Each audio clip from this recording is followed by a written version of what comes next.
Hey guys, welcome back to the channel. Today we are going to be upgrading the Zuru Longshot with a few performance upgrades, some cosmetic stuff, and then maybe a couple quality of life upgrades, if you will. At $30, the Longshot is a great candidate for kind of like entry-level modders or people that really don't know a lot about modifications to kind of get their feet wet.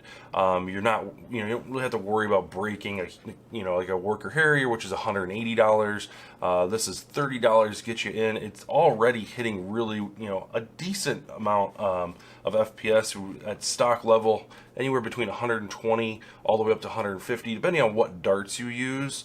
But I think we can squeak a little bit more FPS out of that, and this is a great chance to get something inexpensive, buy a few upgrade parts, maybe something that you feel comfortable doing, or something that you want to hit a target FPS, and dropping them in.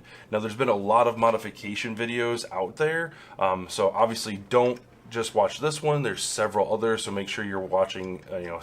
Do a quick Google search or YouTube search, and you'll find tons of them out there. But this is just kind of my take on it. So let's go ahead and go over the parts first, and then we'll go over what tools you'll need for those upgrades.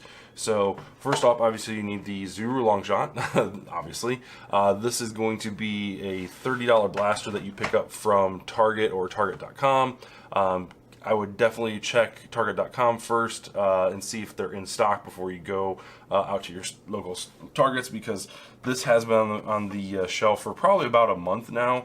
And Target, different Target stores obviously get different quantity, but this, so I saw 4, on the shelf 2 weeks ago, and then I was just there today, and there's none. So make sure they got it stocked before you run all over the place. At the very, very last ditch effort, you could go on Target.com and pick one up as well. So modifications that we're going to go with, we're going to start with our all these parts right here are from Frontline Foam. First up, we have a 16 millimeter barrel. I can't remember if this is from Caliburn. I think this is a Caliburn one. I'm not sure, but when you search barrel, I'll put all the buy links down below of all these parts as well as the tools. But this is a barrel that's chambered in .509. It's chamfered on one end, so that's the end that we're going to be putting in towards the dart gate, so that the darts feed in carefully, and then the other end doesn't really matter. So that's that. This is a 16. I think this is a 16-inch barrel. But yeah, this is going to give us a little bit more barrel length, even though the barrel that's already included is much longer than anything else in this class or even the next class up. So that's from Frontline Foam. Then we've also got a way to secure this barrel to our blaster. Since we're going to be removing the front piece and adding a longer barrel, we have to use this nice little number. I believe this is custom printed by their people. The print quality is not too bad. I have seen better, but it looks like it's, it is what it is. I think it's going to do its job perfectly. The piece that we're replacing is right here, so you don't really see it all that much. It's not like it's a prime front and center piece. So I think you could definitely do a little bit better as far as quality goes, but I just chose black on black. You can choose what other color you want for either of these two pieces. They don't have to match. And then it just basically tightens down to the barrel itself to keep it locked in place. Otherwise, without that, your barrel will shift forward. The last piece, and probably the most important piece for this blaster, is a plunger tube replacement for the stock plunger tube. This is also from Frontline Foam. This is the anodized red. They do have a silver version that's not anodized to save you a couple bucks. Yeah, we're going to definitely be upgrading that. And then we've got from Out of Darts, we have just their standard 3D printed scar barrel. This is kind of like my go-to as far as when I put in a new build, just trying to figure out what I like, what I don't like, before I go purchasing something of the $30, $40, $60 range. This is like $8 on Out of Darts. Does the job like it needs to. Might give you a little bit of drag since it is 3D printed, so you might experience just a little bit more than normal So keep that in mind. If you're getting, you know, 100 or 200 feet per second with this on, take this off and put on a like scar barrel with which they call them bearings, with bearings. You might save a few extra FPS versus that, but we want to see where we can get first. The next thing is a K25 spring. This is also from Out of Darts. We won't be using all of this, so we will have to cut it down. This is going to replace the stock spring, give us a little bit of bump in performance there. And then as far as the front grip goes, I've never really been a fan of angled front grips, so we're going to go with the kind of standard tried and true worker grip. This is going to replace this one. This one I have on my Harry, or on my Tryon, and I just love the way it feels in the hand. It's nice and light. It's hollowed out, which is awesome. People have modded the inside of this, so there's you can put a cap on here so you can store different things, parts, Allen wrenches and things like that, so you can do service on the actual field if need be. The other upgrade that we're going to be doing is we're going to be doing it with the iron sights. Nothing wrong with them; they work fine as long as you got them pushed in far enough. But we're going to be upgrading to this kind of like this isn't the Pinty one. I think this is Fiachi, or it's just a regular red dot reflex sight on a 3D printed riser. The reason why I keep the riser on is because I tend to put cameras on my blasters. So if I don't put this on, I'm basically staring at the back of my camera, and that doesn't work. So I'll leave a link to this file on my Thingiverse page so you can print that yourself. Just real easy. The tools that you're gonna need. First off, you'll need a screwdriver with a Phillips head. This to take apart all the different screws, as well as I put, for some reason, Phillips head in those two. You'll need an Allen key if you're going to attach the worker foregrip. You'll need some type of way to measure the spring inside, so you know how much spring to cut if you want to be a little bit more precise. Otherwise, you could just kind of go one of these and one of these, and then and then speaking of cutting, you'll need a pair of crimpers or wire cutter things. These are from Harbor Freight. They're super cheap, like less than 10 bucks. So 12-inch bolt cutters. So that's that. And you also want some way to store your screws. This mat's used for soldering and stuff like that, but it's got a bunch of different spaces for screws and different bits and parts and things like that, so it's just nice to have. You could use cups, bowls, whatever you want. I'm not really sure what the different sizes are, so we'll see. So let's go ahead and take apart our Longshot here and kind of get it down to exactly what we need. Now, the first thing that so the first thing that we're gonna do and see what we can get, because some of this stuff is relatively expensive. I'll think between these two pieces right here, I think this was 11 bucks. I'll put the prices as I'm installing them on the actual screen, and then I'll also put them down in the description. I think between the two of these, this is less than $20. And then this from Out of Darts was $7, I believe. So the nice thing about the Longshot is there's not a lot of takedown to replace the barrel. So we're gonna go ahead and see what kind of performance we can get out of that first before we dive into taking the spring out and seeing what that entails. I have heard of people taking out the ratcheting portion of this blaster, and I don't particularly hate that that feature. I know some people are like, oh god, it sounds like nails on a chalkboard, but I think I'm gonna leave it. So if you didn't see that, basically there's two screws on this side, and then if you flip over the blaster, they'll just fall out. They've done this awesome job of these two little pins that those screws screw into. So these two pins just come on out, and then that's what holds your muzzle. And the reason why we had to purchase a new muzzle is because this one has kind of like a stopper for the barrel, the stock barrel, to keep the barrel from falling forward. Since we're going to be installing a longer barrel, we can't use this one because obviously it won't go through. So this this nice little piece allows us to insert longer barrels, and then the collet here allows us to crimp down on the on that barrel to keep it from moving forward. So the barrel should, there it goes, it just kind of pulls right out, and you can see we're adding about, what was that, 2 inches? Let's measure inches. Yeah, we're adding about about 2.5 inches. So the nice thing about that is you can add a scar barrel. You can add one of the kind of like the one that I have on my Tryon, the T238, the bearing scar that has the LEDs. You can use that one. All sorts of good stuff. Now this is chamfered on one end, so you want to make sure this is the flat end, and then this is the chamfered end. You can kind of see it's kind of caving in a little bit. You want to make sure that end, the caving in end, goes into your barrel, and then you can kind of feel it stop. It kind of seats in there. I think there's an O-ring or something that's sealing that in there.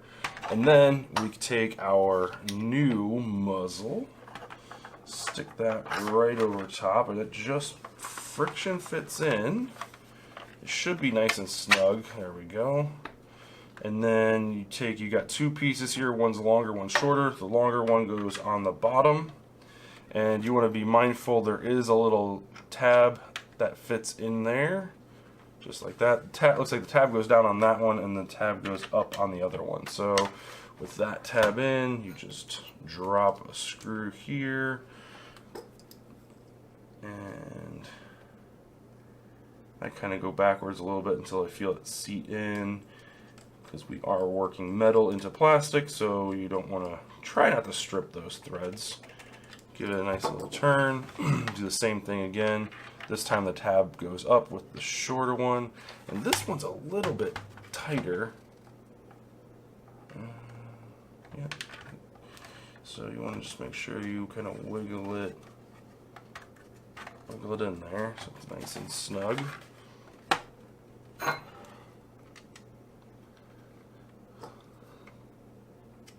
Go like that, and then you just slide your collet over the top here, kind of get it started, and then you just screw this thing down until it gets tight enough, because you don't, like right now you can turn this barrel and pull it in and out.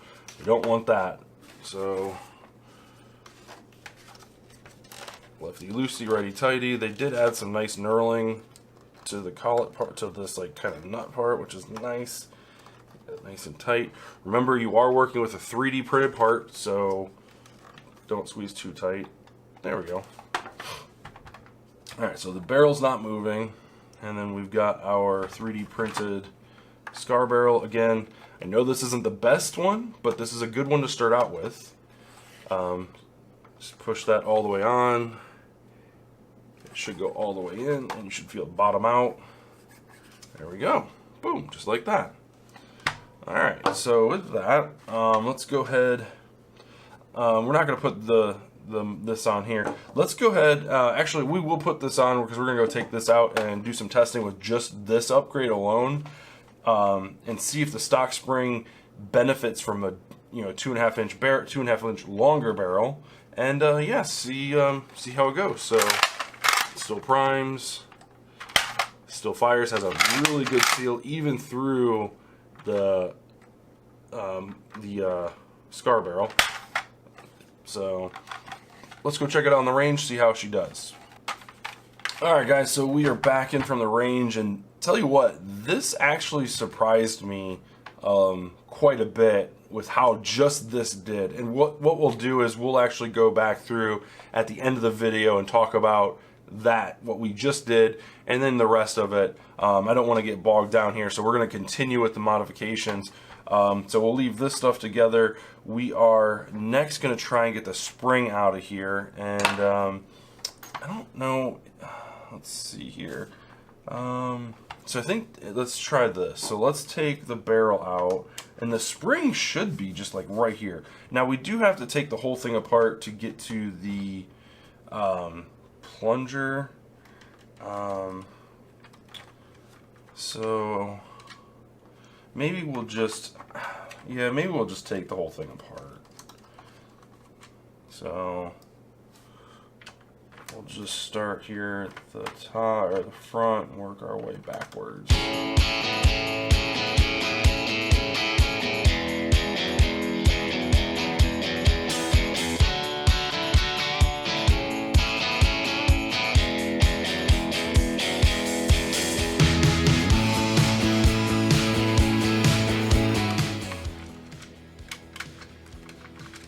Alright, well, the truth is there pickets any under here.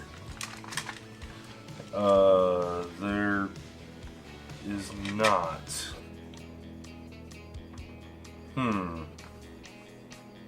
Something that looks like pickets in the rail. I don't think this is gonna work. Oh, maybe it is. It's like a hollowed out Picatinny rail. That looks so weird. Like, it's like from this angle straight down, it's like, oh, that does not look like anything. But when you turn it up right, hey, look, there's that like diamond kind of looking shape. It's kind of anemic, which makes me worried that putting this on here is gonna be rough. I don't know. It's not going to get rid of that left to right slop. That's with the blaster. We might have to forego the worker, but let's just continue on and see what happens. Continue on.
Alright, so we've opened it up.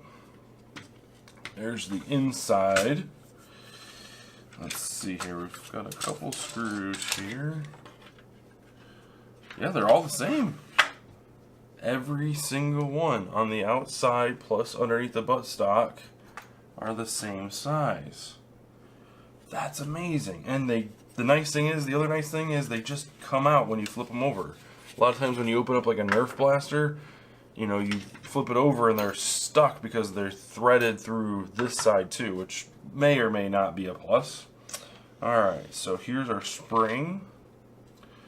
So it looks like if you're going to change the spring and not the plunger tube, which is not recommended because this is a pretty thin plunger tube, but if you were, it looks like you can probably just take this one screw out, because you should be able to reach that through these slits here, this fake M-lock.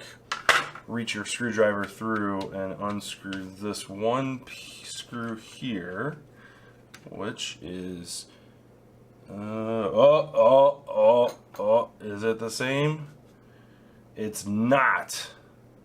Okay, so the one screw, you can see here, this one screw is slightly smaller. So you'll want to make sure you keep that one set aside, because you don't want to go through too far because there's a bunch of moving parts. But if you do that, and then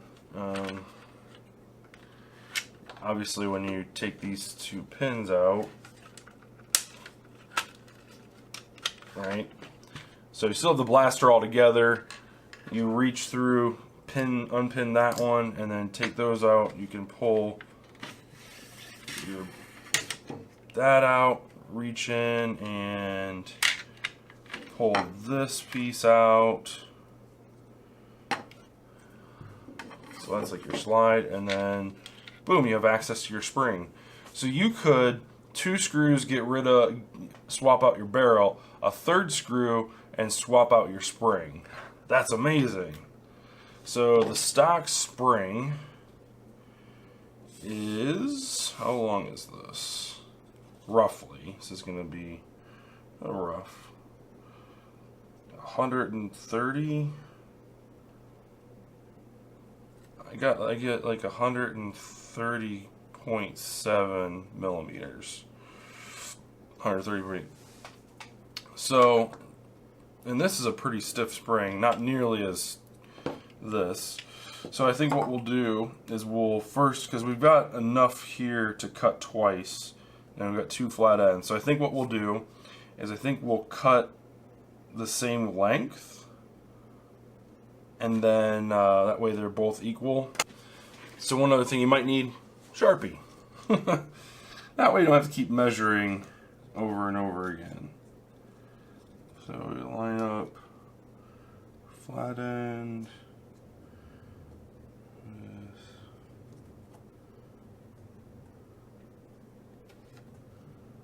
right there.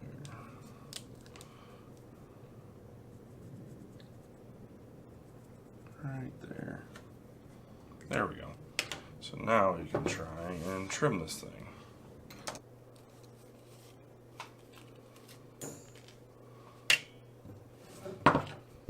That's not even denting.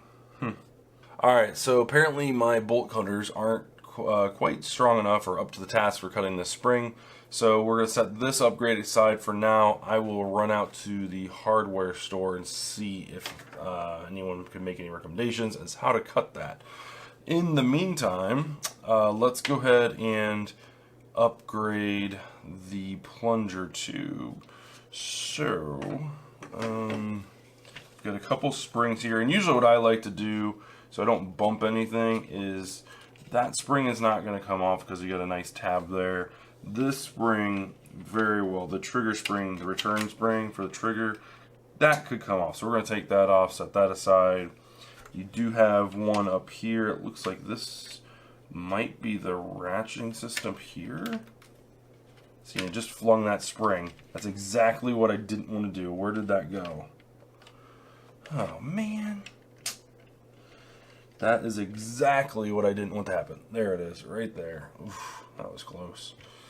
Alright, so yeah, there's definitely the ratcheting thing.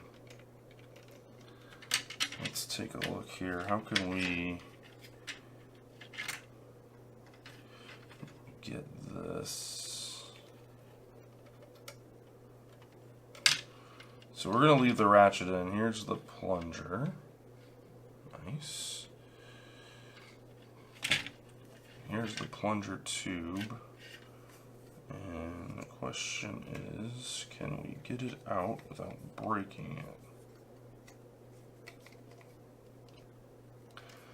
Dang, it's in there good. Don't want to break it. Ooh, there we go. So a nice little kind of quarter twist will kind of set it free.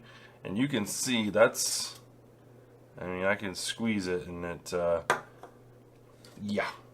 So here's our new one. Just gonna slide that right over there. Ooh, it's a little bit looser. Hopefully that's okay. So this just fits right back in here. There's detents for the actual plunger itself to sit in. Well, that shifts around a lot. Did the other one do that? I want to say no. Is it the same size? Nope, it sure isn't. It sure isn't. You got a little bit of a shortcoming there on that. Wonderful. Let's see how this goes. Because if your plunger tube is moving, then that... We'll see. We'll see. Okay, so then this we're going to leave the ratcheting system intact for now. Goes back in there. Normally you would re-grease this, but we haven't done a lot of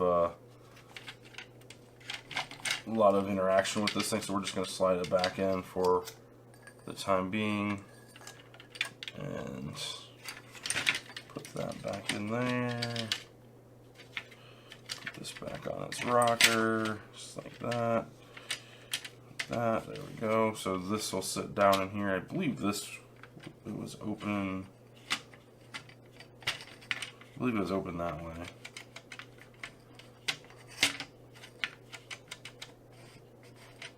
I don't remember now. We'll find out. We'll find out, because there's definitely a difference. Okay. Alright. Alright, so we've got our plunger tube back in, we've got our plunger in, we've got the ratcheting system back in. Let's go ahead and put our spring in here so we don't lose that. So that just goes in this little pocket here, and there's a little space for it there. Be careful you don't bump that, otherwise it will go flying. Alright. I'm going to go ahead and, since we're not upgrading the spring, we're just going to go ahead and put this assembly back together just like this.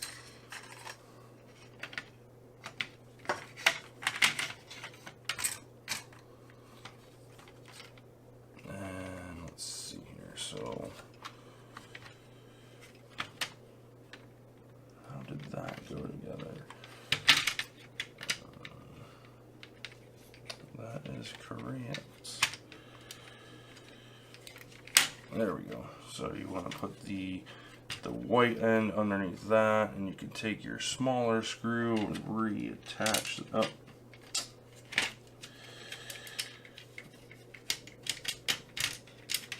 Get out of there.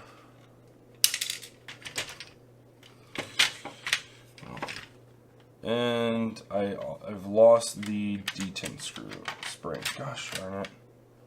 Scanning for spring. There it is. Okay, we're gonna wait to put that back in, because that's easy to lose. Holy cow. Alright, so let's, come on, screw, get out of there. There we go. Alright. I can't imagine doing this if you had to go through those slots. You'd lose it inside the blaster, then you have to open up the blaster anyway. Alright, so got that there. That's good, I guess. I'm kind of curious of testing this out with the stock spring and this plunger being slightly smaller. I mean, I don't think it's going to affect performance, like as far as like FPS, because the air volume that's in that sliver isn't much. But okay, so this is the one that goes here. We're gonna put that in. Maybe a little bit of twist so it goes around that nub. Leave that in there. Don't move. We've got our spring for our trigger.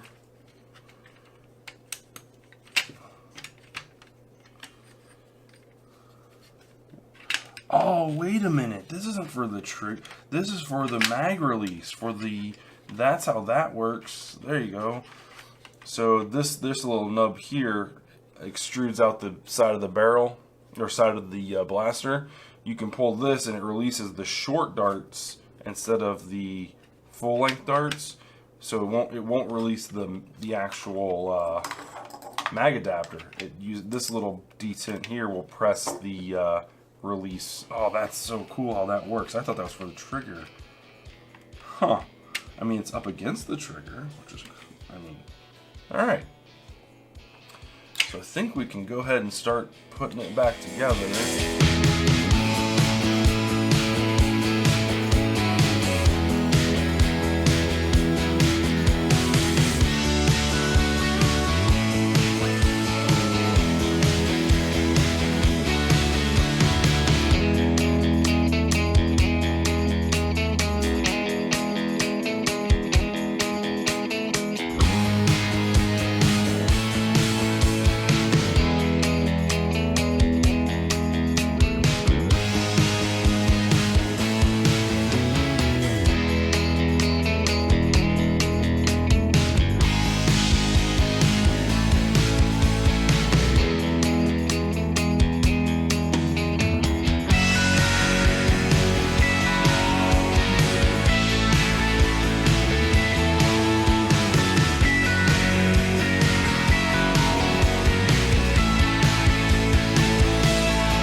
so moment of truth. Let's go ahead and try.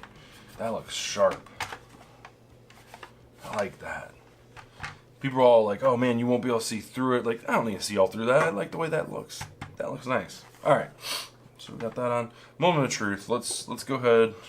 Let's bite the bullet and see if our worker foregrip is gonna actually work. Worker. All right. Grab our Allen key. Clamshell this together, I guess. I don't know. I don't know. I was gonna say this might have to be like a 3D printed part to go over this white plastic piece. We'll see if, I mean, it fits. Screws are going through. Screws are threading.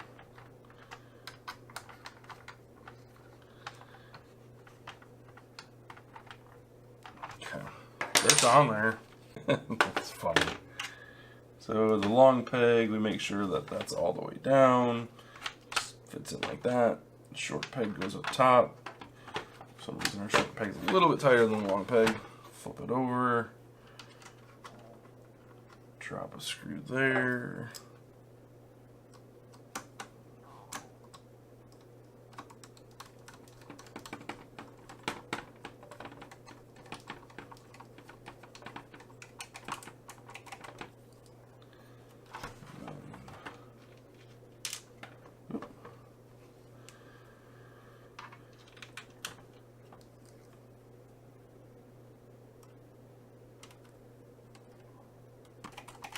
Alright, and then let's count our screws. So we got 1, 2, 3, 4, 5, 6 left. 1, 2, 3, 4, 5, 6. That's not a screw hole. Sweet.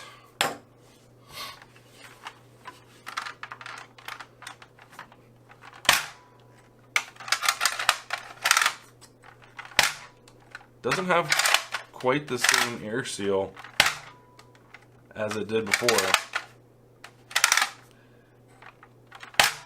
Because I could at least plug this up and it would I could feel it slowly going back. I wonder if that's from the, and see, it's loose in there and it spins. I don't know, Frontline, I don't know,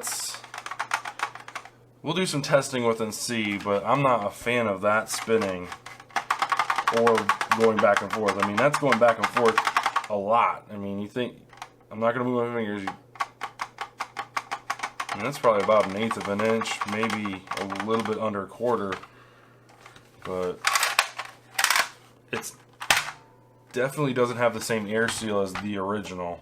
Might have to play around a little bit with that. Let's go ahead and take it out in its current form. We'll drop our sight on there as well. But we're going to take it in its current form, obviously without the spring upgrade. But let's see if we're getting the same numbers with this plunger tube, because we've got numbers for just the upgraded barrel and scar. Let's see if the plunger tube does anything different as far as performance goes, and then that'll give me a chance to go purchase a new cutter for my spring here. And yeah. Let's go take it out on the range and see what we get. Alright, so we are back from the hardware store, and I also was able to talk to Derek from Frontline Foam about our plunger tube, so we've got that all squared away. So it turns out the plunger tube is a little bit shorter in height, but the inner diameter is, it seems like it might be just a little bit bigger. So he said basically that the fact that you can drop it in and move it back and forth isn't a big deal at all. He said what you want to do is that it should have came with replacement O-rings for behind the where the seal is. I don't think I got any. If I did, I missed them and they went out with the garbage or with the box, which isn't a big deal. I just went ahead and took some Teflon tape, and this was his recommendation. He said in his email he would be more than happy to send out replacement ones, or we could just use Teflon tape. I was like, you know what, save the shipping, you know, I got it. The first thing I did was wrap 2 passes as far as the Teflon tape goes underneath this. So basically what you do is you get a flathead screwdriver or like a plastic prying tool and pry up this black O-ring, and then underneath it you would wrap your Teflon tape. Now, if you purchase this, according to him, you're supposed to get replacement O-rings, so you would put the replacement one on and then just chuck this old one, or put it with your stock parts. Since I didn't get it, the first thing I did was wrap 2 go-arounds with the Teflon tape, and then try to seat the barrel on, or the plunger tube on, and it just wouldn't fit. So I backed that off and just put 1 pass of the Teflon tape, and it fits on really snug. So I think one, there we go. I think 1 is just about perfect. And basically you want to make sure that it is butted up against these 2 plastic pieces here, and then nice and tight, and you don't want that to, like, basically you don't want that to spin or break free or anything like that. You want a airtight seal all the way around that. So like I said, I got it mine tightened down with just 1 wrap, and then you just go ahead and drop this right back in place right here. Now this part moves, this part should not move at all. I will say there's still a gap, obviously, from, if you can see this on camera, from where the stock plunger tube fits. So the stock one fits just, I want to take that out. So the stock one fits just like this. And you can see that there's this little lip right here that keeps it in place from going forward and backwards. Whereas with the Frontline foam one, there is not that. There is, in fact, a little bit of gap there. And according to them, that's not a big deal because your plunger tube should not be going back and forth. However, I think over time your plunger tube may come loose. So what I'm planning on doing is, not in this video, but later on afterwards, after post, is 3D printing kind of like a spacer ring to fill in that gap so that the plunger tube has no way of moving forward, that it will always stay here. That's kind of what my plan is. Unfortunately, prior to this recording, I didn't get a chance to actually do that. So that's something you can do to get that space filled. Although he said it's not a big deal. I just would rather be safe than sorry. So let's see here. So the next piece that we had to, here's our plungers. Here's our plunger actually, and you can see this just kind of fits in here. And he said this is supposed to be nice and loose. I think it goes like this, yeah. So you want this to be nice and loose. So just nice and smooth like that. So you're not going to put any type of Teflon tape or anything like that under that O-ring. Just leave that one alone. So we've got the stock spring, and that was fitting right here on this piece, and then it was also married up to this on the handle on the pump grip with the barrel going down the center. So I went ahead and, like I showed you previously, I wasn't able to actually cut my K25, but I did get a pair of crimpers that cut it. This is about, this is my extra actually. Here's the one. So this is about, I'll say 11 and a half coils. I cut it as close as I could to the exact length of the stock one, and that's kind of where I want to start. The extra spring I get from out of darts here, the leftovers is a little bit longer, so I have the option to cutting this down if this is too powerful or too hard to prime or whatever, or I feel like this isn't gonna, if this is gonna break it, or if I feel like I get more power, I can always drop this one in. This was like an extra coil and a half, 2 coils, so possible upgrade to the upgrade. So that's that. So the I'm gonna put the, since this one's got flat ends on both ends, and that's the unfortunate part about cutting your own. I don't have a way of flattening off this end, so I'm gonna put the finished end, the squared off end, on the plunger side, and then the pump grip is gonna get, unfortunately, the dinged up side. So so yeah, it is what it is. So it's just gonna fit on just like that and just like that. And then from there, could pretty much button it up, but what I'm going to do is I'm going to go ahead and put the barrel through here real quick. Before I do that, I'm going to attach these two because this screw is a pain in the butt to get through those faux M-lock parts.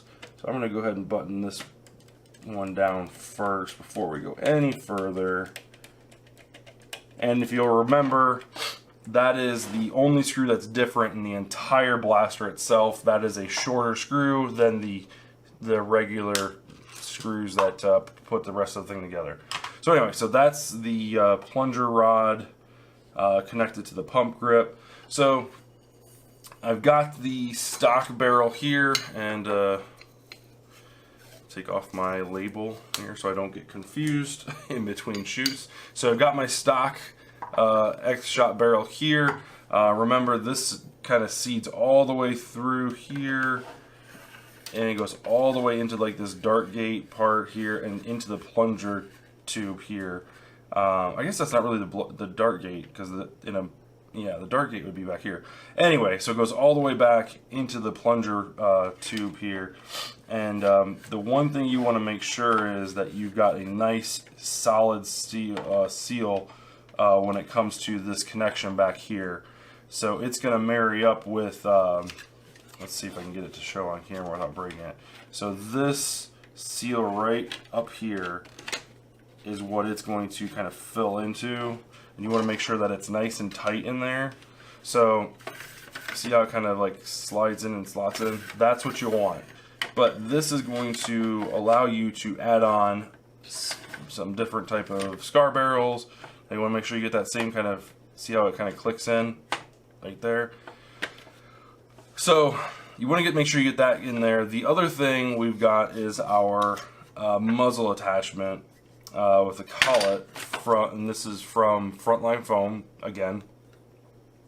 This is going to fit on the end of our barrel, and it's going to marry up to what was the stock one with the pins that go through. It's all the same geometry. The only thing that's different is this will allow the barrel to go all the way through, and the actual end of it is kind of serrated, so it'll like kind of screw down and then kind of crimp on to the barrel. Therefore, the barrel will not slide out when you try to fire. Now, this, keep in mind, this is 3D printed, so it's not perfect. But what I do is I go ahead and get this started, and then I've gone ahead and put one piece, not even a full wrap of electrical tape around where this barrel meets up with this collet. So what I'm going to do is slide this on, and then just kind of twist it in place. And just like that, so it's right where I need it to be. Now, I know that it's right, but basically what you want to do before you tighten it down is you want to get your barrel all the way back and get that same kind of same kind of snug fit against the plunger,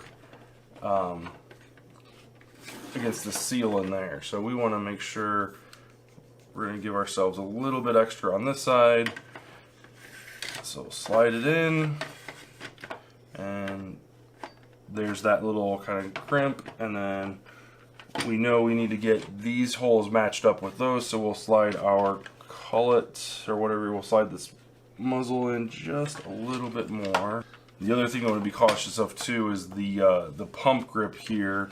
Just above it, there's a little fin that goes into a slot in this muzzle, so you want to make sure that you give yourself enough space there and you don't break that. So let's try it one more time. That looks pretty good, and we still get that nice kind of grip. Yep, right there. Okay, so we got it there, and we've got our tape is still lined up underneath the actual compression fitting here, so we're going to slide this on and screw it down. And again, it's 3D printed, so take it with a grain of salt. Make sure you don't twist too hard. You don't want to wrench down on it. Hand tighten. It's probably good enough. That extra roll of tape is nice because it'll give you a little bit more bite to grab onto for that plastic piece. Okay, so after this, we've got pretty much everything put together as far as the mod goes. We've got our upgraded spring, quick release barrel, new plunger, or new plunger tube. I think that's about it. We do have our muzzle from out of darts. This has got a little bit of scarring in it to give some spin to the actual dart itself. But yeah, for the most part, we are done on the inside. So what we'll do next is we'll go ahead and put everything back together. We went ahead and we did end up removing this piece. This is what has the ratchet end of it. This will also allow you to deprime the blaster if you get like a jam or something like that, but I haven't had that issue. So we went ahead and remove that because the ratcheting noise is just god-awful. Alright, so let's go ahead and wrap it up, and we'll take it out on the range. We'll get some accuracy, and then we'll also get some precision shots for you guys, and then we'll shoot over the chronograph and get you some updated numbers for the different upgrades that we made. So let's go ahead and do that now.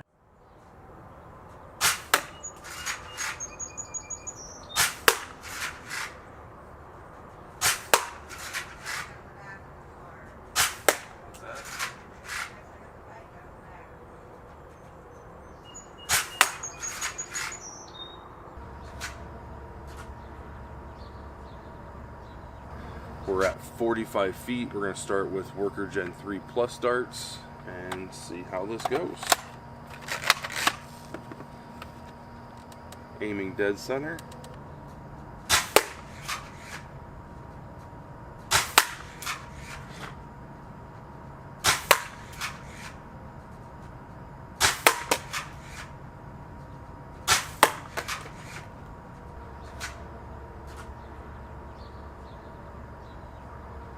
Alright, next up we have the Adventure Force darts. These are the Ember darts, 45 feet.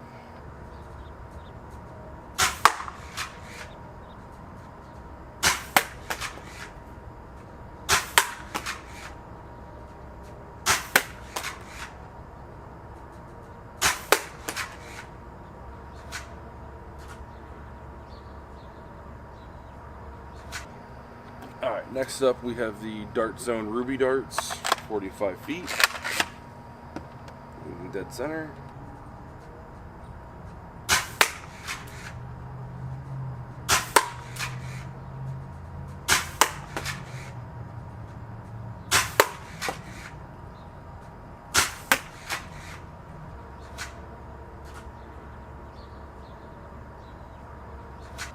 Alright, and last up we have our Dart Zone Pro bamboo darts. These are the 2.0 versions at 45 feet.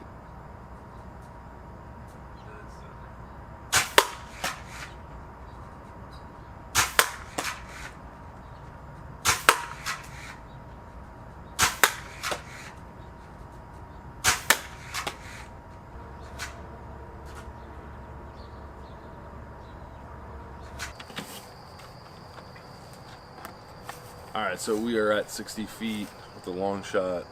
We're going to go ahead and start with the Worker Gen 3 darts.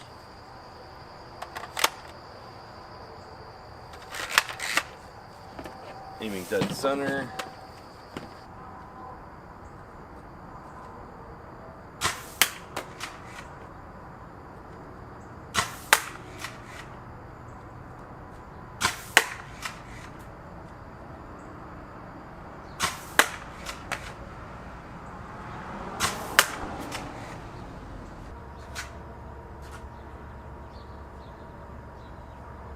Alright, and last up we have Dart Zone Pro Bamboo Darts 2.0.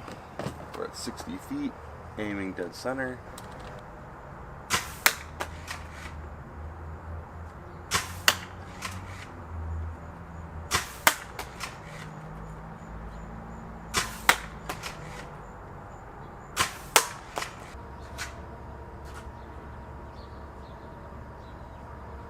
All right, guys, so we are back in from the range and testing out our modifications, and I'd have to say I'm pretty excited for the results, so let's just jump right into it. We're gonna start with our FPS, and then we'll go into our precision and range and all that stuff. So let's go ahead and go to our first slide, which is our FPS.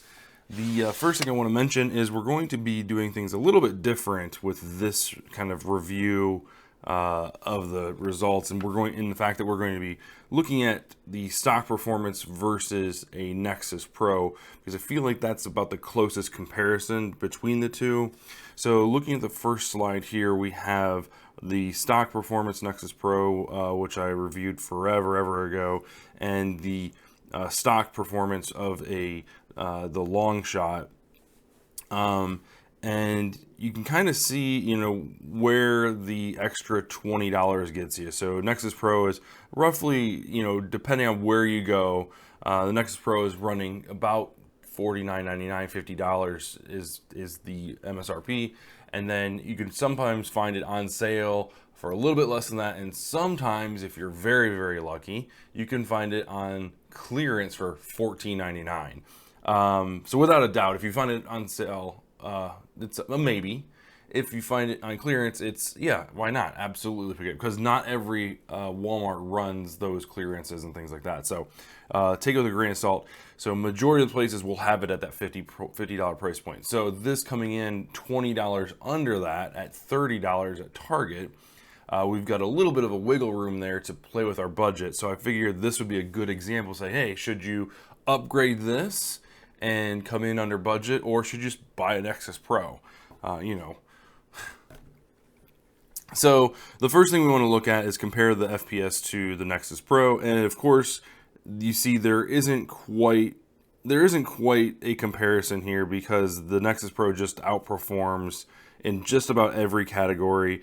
As far as the darts are concerned, your average FPS is just a little bit higher in most. So as far as like worker goes, 143 over 122. For the Ember darts, it does pretty close. You know, it does fall pretty close. 134 under 135, so they're pretty neck and neck there. The Ruby darts, 146 for the Nexus Pro, which is over the 132 average for the Longshot. And then the biggest gain is the Nexus Pro at 186 over the Longshot at 157, so gaining 29 FPS over it. So that's a substantial amount. 29 FPS, almost 30 FPS. That's a pretty big jump in performance. So if you plan on using bamboo darts, that might be the way to go. But hold on just a moment. We might have a little bit more information to sway your decision making there. If you look at the standard deviation, they're pretty much near identical. So this is nice because you can be sure that the shots, you know, aren't going to differ too much between one dart to the next in your magazine. So that's a positive for both blasters. As far as like comparing the FPS to each other, it really kind of comes down to, are you going to mod the blaster or not? If you're not going to mod the blaster, going with the Nexus Pro is going to yield you higher FPS in almost every dart category that we just went over. If you're looking at modifications, the Nexus Pro does have a lot of modifications out there already. But a caveat to that, the Longshot is quickly gaining momentum with some metal internal parts, extended barrels, muzzle attachments, as far as like quick change, barrel releases, things like that. So with that being said, let's go on to our next slide here, and this is another interesting kind of caveat to this upgrade process, in the sense that the first part of the upgrade got finished before the whole upgrade did. So not being able to cut the spring and the plunger tube issue kind of put this video on hold. And so I was basically saying to myself, well, I've got a new barrel, I've got the, you know, this quick swap, and I've got the muzzle. Let's just do some testing there. And this is it. That's exactly what you're seeing here. So we've got the same information as in regards to the stock performance for both the Nexus and the Zuru Longshot, but just swapping out the barrel and adding the out of darts muzzle or scar on there, keeping the stock spring and the stock plunger, I was having huge results when it comes to the Dart Zone Bamboo 2.0 darts. The other three just weren't making out of the barrel, and that could be any number of reasons, you know, whether it's the weight of the dart, which obviously the 2.0 darts, you know, are notorious for weighing much, much less. So, you know, it doesn't take nearly as much to push it out the barrel. Having the extended barrel means that there's going to be more drag on the dart. So you could say that maybe the bambooing of that Dart Zone dart allowed it to have less friction on the way out. So between that and the lighter dart gave it an advantage over the other three. It's kind of hard to say with the limited testing that I can do and the limited technology that I have at my disposal. So that, if I had to take a guess, that's probably why. But I mean, the good news is giving yourself, you know, just the upgrade of the barrel and the muzzle. And to be honest with you, you wouldn't even need to upgrade the scar. You just need the barrel upgrade. And even furthermore, you wouldn't need the muzzle attachment. You could just, you know, take out the that center kind of stopping circle on the stock one and slide this barrel in. Yeah, you'll probably have to add a whole bunch of tape to kind of get it wedged in there nice and tight. But for, what is it, $11? I think it was $11.50 is what was the cost of the barrel. I'll put a number up here if I'm wrong, but I believe it was $11.50. So for $11.50, you're seeing a high of 215 feet per second over the stock, which is 195. So that's a pretty big jump right there. But the one thing that I really kind of want to point out is it wasn't just kind of that top end that was really kind of soaring with just that one upgrade. We saw a huge increase going from the average, going from 157.8 all the way up to 182.7. So that's like a 25 feet per second increase just by increasing the barrel length. And you'll remember, I mean, keep in mind, like, the barrel that's stock is still twice as long as the Nexus Pro barrel. So giving this the 16-inch barrel from Frontline Foam effectively made it almost 3 times as long as like what the Nexus Pro ships with. So it's hitting very similarly to what the Nexus Pro is. So, you know, a stock Nexus is getting you 186 feet per second on average, and the average with just that barrel upgrade is hitting 182. So, I mean, you're right neck and neck. And even furthermore, the standard deviation is 12.7. Like, that's really good. And that's not including any other upgrades as far as like relubricating the plunger rod or the plunger tube or anything like that, not changing any O-rings or lubing any additional O-rings up. That's just pulling one barrel out, putting a new barrel in, and just making sure that it's seated all the way in and correctly.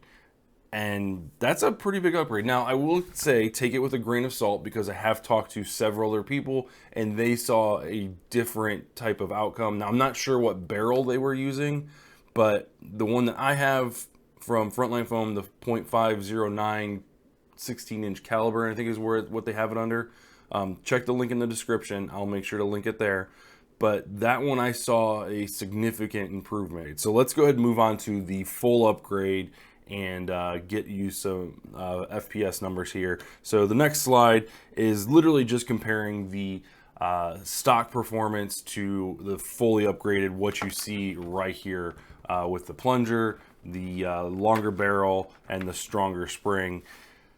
And there's some interesting information here. So let's take a quick look here. So as far as like FPS is concerned, stock configuration versus the upgraded version, the stat that worries me the most is the standard deviation. And the reason for that is we see almost three out of the 4 dart types a double in the standard deviation.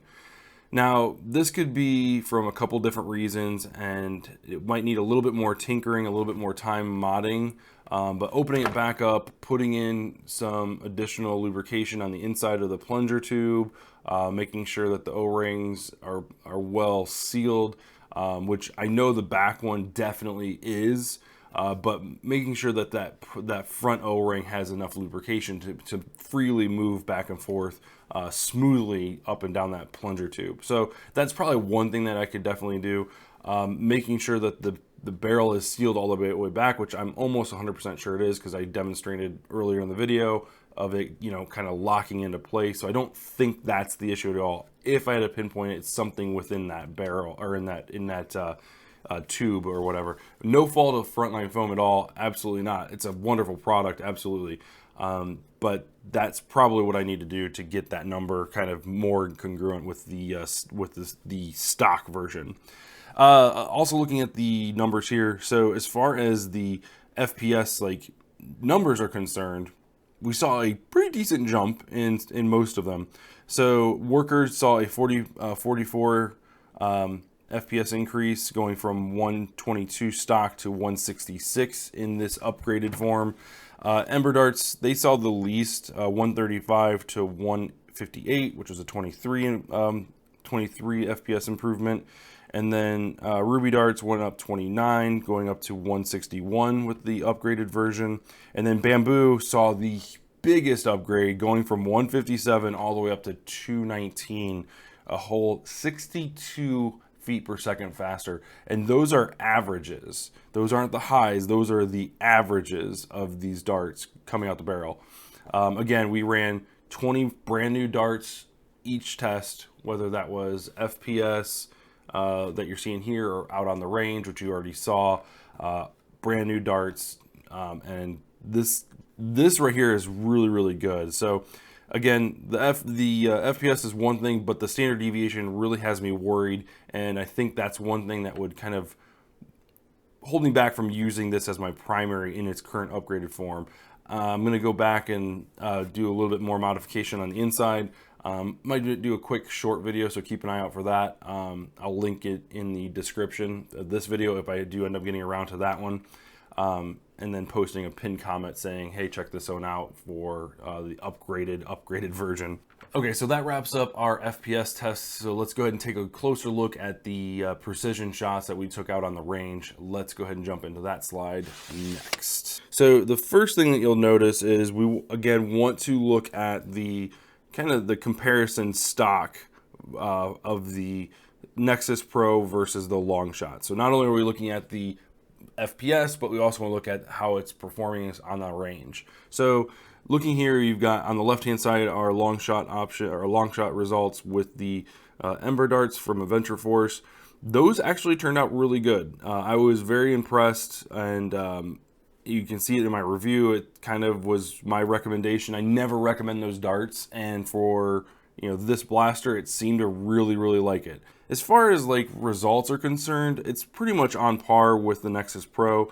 Now, the Nexus Pro clearly enjoys the ruby darts when it comes to range testing. The stock version of the Longshot is just, that's the worst dart you could possibly use. Like, avoid it at all costs, at least in my testing. So moving on to the next slide, we are just looking at the Worker Gen 3 dart, Gen 3 Plus darts, and then the bamboo darts. Again, not too much competition here. It does seem like the Nexus Pro does edge out the Longshot with landing more Worker Gen 3 darts, as well as more bamboo darts on target and in frame. Okay, so the next slide that we're looking at is kind of like that in-between mod where it's just the barrel and the muzzle, scar barrel attached. So your top image here on this slide is going to be at 45 feet, and it's just the kind of stock long shot, and you can tell like right off the rip that it's literally, there's a couple shots off frame, but most shots are hitting in frame, on target, and a pretty good grouping, if I might say. Like, the horizontal isn't too bad. The target we're shooting at is 2 feet wide, or 2 feet in diameter, and falling within that range is perfect, especially on like from top to bottom. You really don't want anything wider than that, otherwise you're missing your target, especially when they're moving. Targets are taller than they are wider, so having a better horizontal than vertical is always a good thing. The bottom frame there is with just the upgraded barrel and the scar. So we effectively not only increased our performance with FPS, but we also increased our accuracy. And well, take that with a grain of salt. Obviously, the sight is not zeroed in, but not just the accuracy on these between these two have improved. The precision, the distance between the two, the furthest darts away is definitely closer than just the stock long shot. So 45 feet, not too bad. If you want that type of performance and that type of reliability with that single upgrade, you're kind of stuck with just using those bamboo darts. You can't use anything else in my testing, at least with this barrel. So yeah, that's awesome. So let's go ahead and move on to the next slide. And this is testing at 45 feet. This is with the full upgraded, what you're seeing right here. Yeah, there's some really good performance pieces here, and there's some not so good ones. So clear winners, as usual, Worker Gen 3 Plus, Dartso Bamboo 2.0. They just had a better, all around grouping and more shots on target. Worker seemed to have a slightly better grouping on the 24-inch target. Dart Zone still had a decent showing. Like I said, they still, 100% accuracy and 95% accuracy. Again, huge grain of salt, not zeroed in, but still, aiming dead center seems pretty good. The only way to really improve that would be to add a, different scar barrel. The one shot that fell off for the Dart Zone Bamboo kind of whirly a bird out of the way. I still kept it in there because it was part of the 20. But yeah, getting a different scar barrel, a more aggressive one, even a bearing scar to kind of group that a little bit tighter. You might have a little bit of a drop, which might impact the worker darts because they are on the lower half of the target. So you might have a few kind of fall off, but still tightening that group up would not be a bad thing. So with that type of result, we went ahead and backed it up to 60 feet. We went ahead and just tested the Worker Gen 3s and the bamboo darts, and yeah, 60 feet might just be just a little too far with this scar barrel, at least in the case for the bamboo darts. So looking at the slide here, bamboo is just all over the place. This was kind of setting like a better example for like those whirly birds. They were just kind of, the last 10 feet just kind of like going up, down, left, right, kind of all over the place.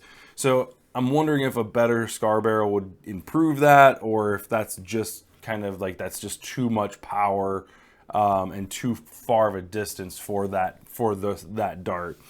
On the other hand, the Worker Gen 3 darts, they had a little bit better time kind of keeping their horizontal axis down.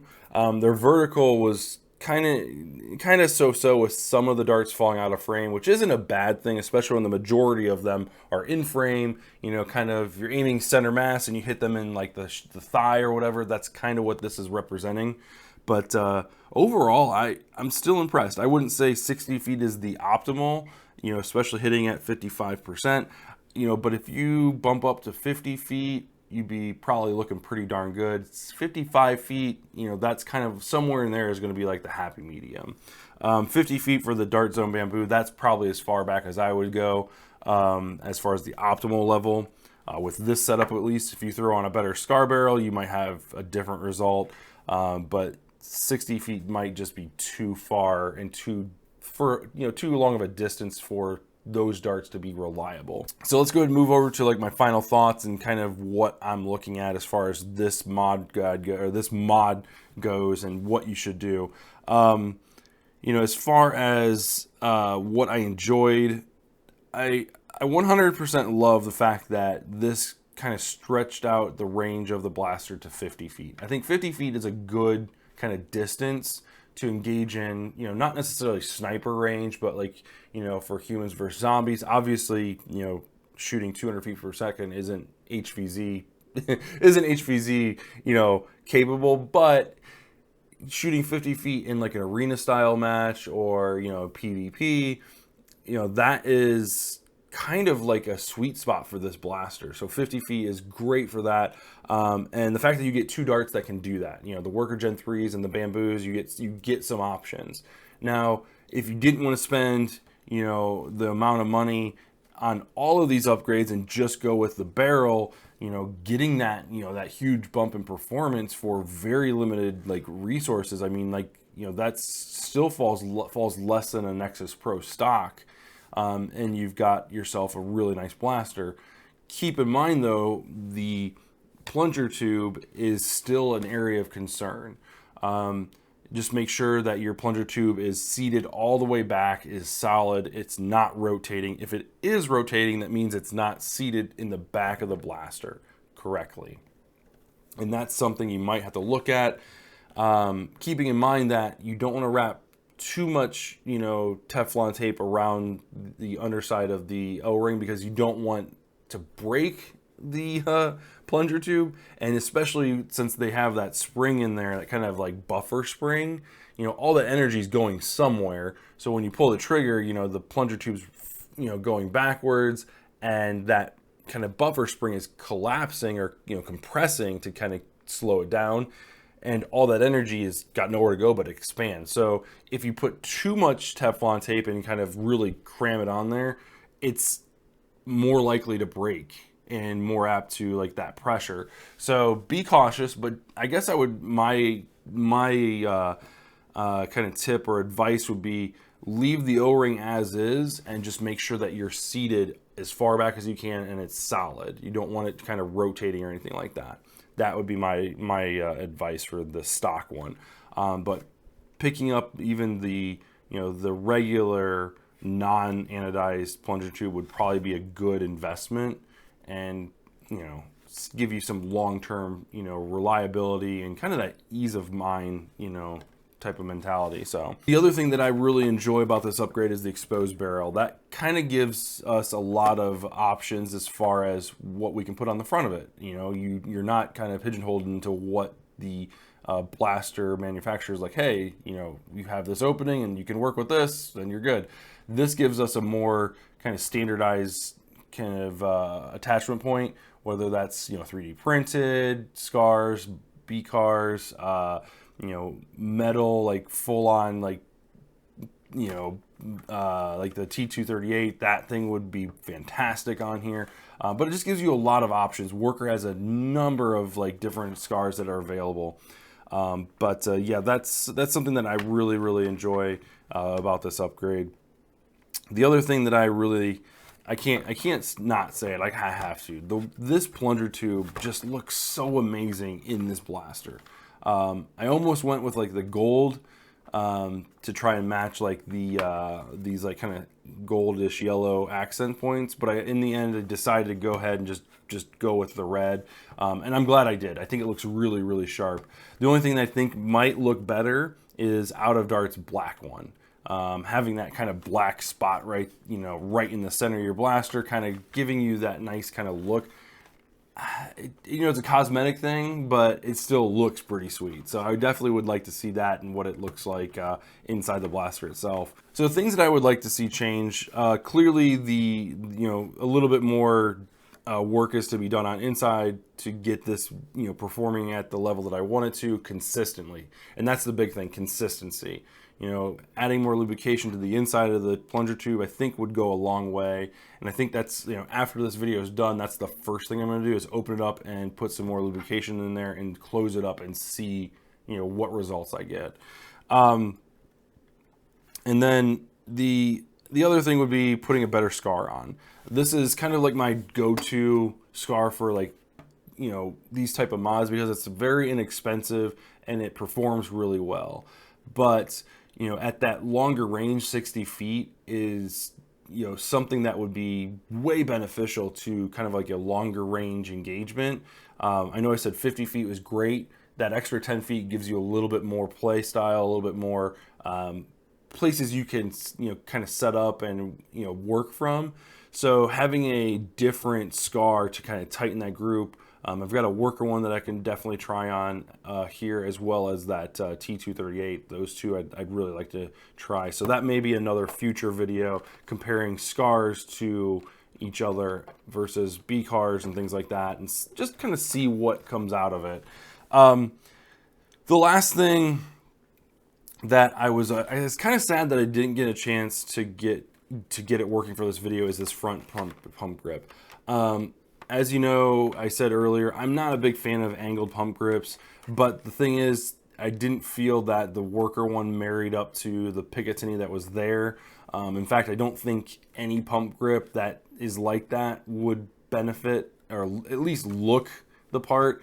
You might be able to get a good horizontal one in there because then it would at least cover up the plastic that's showing and you wouldn't see like the anemic, like, you know, burrowed out Picatinny reel that's there. All right, guys, thank you so much for watching. I really do appreciate it. Make sure you leave a comment down below what you liked about this build, what you thought I did right, what you would do differently. I'm always open to criticism, and yeah, keep it constructive. But yeah, I really dig your guys' comments, so let me know what you think of this and what you would change. In the meantime, if you're interested in this blaster, you might also be interested in the upcoming video I have next week, which is the XYL Unicorn. I did doing a full review, same thing as I did with this one, stock performance, and we'll probably end up doing, we will be doing an upgrade video for that one too, much like this one. If you can't wait for that, I also did an unboxing video of it. You can check that out here. That's the Unicorn unboxed and first impressions. If the Unicorn's not your thing though, and you're looking for a sidearm to kind of pair with your Longshot, whether it's stock or you've done some upgrading to it, the Dart Zone Outlaw review I put up just a couple weeks ago will be here. Definitely check that out. That blaster, that little revolver surprised me. I'm not a revolver fan at all, but single hand action, like, it definitely, as they say, delivers the hits. But no, definitely check that one out. We'll see you guys in the next video. Thank you so much for watching.